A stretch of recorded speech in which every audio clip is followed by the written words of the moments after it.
হাতে ফুল, গায়ে একটা সেন্ডু গেঞ্জি, পরনে লুঙ্গি, সাবানে ব্রাশ ঘষে চিবুকে সেই ব্রাশ বুলিয়ে দেয়া। যথেষ্ট ফেনায় মুখমণ্ডল ভরে উঠলে খুর টেনে সাফসুতরো করে ফেলছেন। এর মধ্যেই আসলো ট্রেনের শব্দ। তাড়াহুড়ো করে সরে দাঁড়ালেন।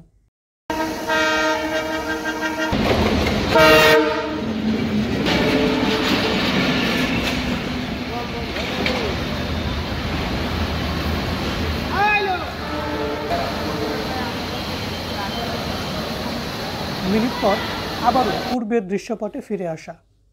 এভাবে গত 40 বছর ধরে রাজধানী ঢাকার কারওয়ান বাজার সংলগ্ন রেল লাইনের ধারে চুল দাড়ি কেটে আসছেন মোহাম্মদ শহীদ।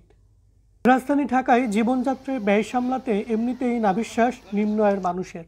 এ কারণে সেলুনের পরিবর্তে কম খরচে চুল দাড়ি কাটাতে নিম্ন আয়ের মানুষেরা মোহাম্মদ আলীর মতো নরসুন্দরকেই বেছে নিচ্ছেন। গ্রাহকরা বলছেন, সেলুনে চুল দাড়ি কাটাতে গেলে 150 থেকে 200 টাকা পর্যন্ত গুনতে হয়। এখানে তারা মাত্র 50 থেকে 60 টাকাতেই সেটা করাতে পারছেন। এই জায়গায় যত লোক আছে সবাই 4 বছরের কাজ করে, তাহলে কাজটা একটু ভালো।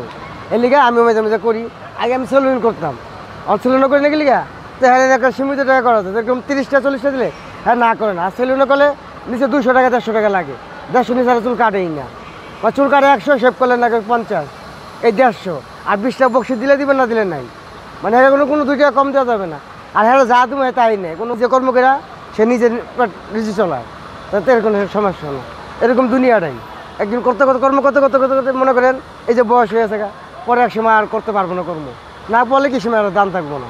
আমার ফ্যামিলি কাছে একটা দাম আছে কিরকম, সে কর্ম করে 2 টাকা ব্যাংকে কেউ চাওয়া লাগে না, তার টাকা নিজের টাকা থাকে, সেজন্য হ্যাঁ গর্ব যে আমি কেউ কাছে হাত পাতি না, আমার টাকা আমি নিজে খাই, নিজে কর্ম করি। বুধবার 19 ফেব্রুয়ারি সেই রেল লাইনের ধারেই প্রতিবেদকের সঙ্গে কথা হয় মোহাম্মদ শহীদের। তার বাড়ি গাজীপুরে। প্রতিদিন সকালে ট্রেন যোগে গাজীপুর থেকে কারওয়ান বাজার আসেন তিনি। এরপর সন্ধ্যায় কাজ শেষে আবারও বাসায় ফেরেন। তার ভাষ্যমতে আগে 4 টাকা চুল কাটা হলেও মানুষ লাইন দিয়ে থাকতো। আগে এত সেলুন ছিল না, এ কারণে আয় বেশি হতো। কিন্তু বর্তমানে 60 থেকে 70 টাকা করে চুল দাড়ি কাটতেও খুব বেশি আয় হয় না। শহীদ জানান, তার পরিবার এখন সচ্ছল। বাবা মায়ের কাছ থেকে মাথা গোঁজার মতো মাত্র 4 শতক জমি পেয়েছিলেন তিনি। এখন নিজের উপার্জন দিয়েই 7 বিঘা জমি কিনেছেন গাজীপুরে। যতদিন বেঁচে আছেন আরও কিছু জমি কিনে দিয়ে যেতে চান তিনি।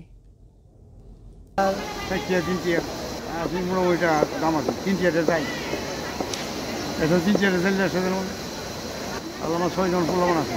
6টা ছেলে মেয়ে। কী করে ওরা? কাম কাজই করে। কী কাজ করে? গৃহস্থী কাম করে। 7টা 500 যাই, 500 6টা, 500 700 800।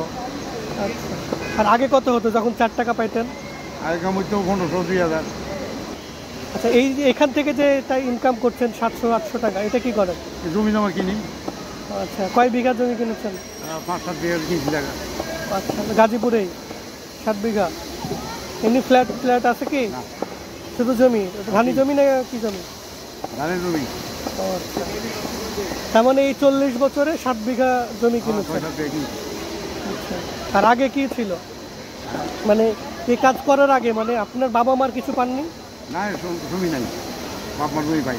বাপমার জমি পাননি? হালকা পাইছি। তাও কতটুকু? এই 3-4 শতক পাইছি, বাপের 3-4 শতক। আর আপনার স্ত্রীর কতটুকু পেয়েছেন? আপনার স্ত্রীর কতটুকু পেয়েছেন? এরা জমি পাই না, এরা জমি নেই।